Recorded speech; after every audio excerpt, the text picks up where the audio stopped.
All right, with the president continuing to call the Mueller investigation into question, I want to look at what the results of what the president calls a witch hunt. Paul Manafort was convicted. Actually calls it a rigged witch hunt. A rigged and if witch it's hunt. a rigged witch hunt, that's almost like a double negative. So which one is it? Right. Yeah. Which is it? It was convicted of 8 counts. He pleaded guilty and admitted to 12 other charges.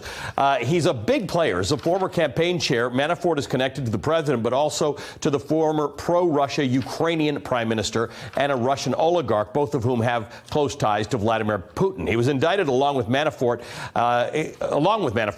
Konstantin Kilimnik was indicted. He's a political consultant and a Manafort associate. The FBI accuses of being tied to Russian intelligence.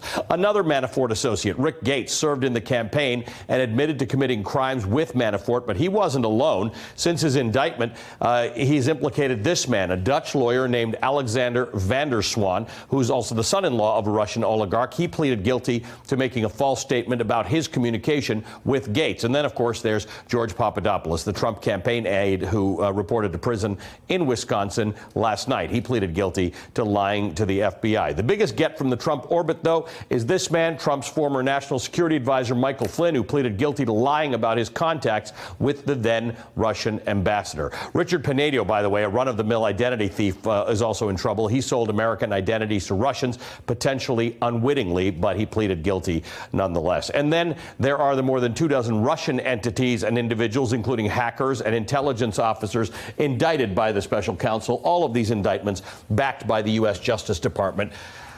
Hardly the makings of a witch hunt.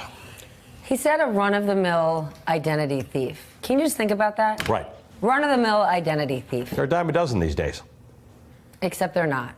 And this ain't no witch hunt. Hey, MSNBC fans, thanks for checking out our YouTube channel. Subscribe by clicking on that button down there and click on any of the videos here to watch the latest interviews and highlights. You can get more MSNBC for free every day with our newsletters. Just visit msnbc.com/newsletters to sign up now.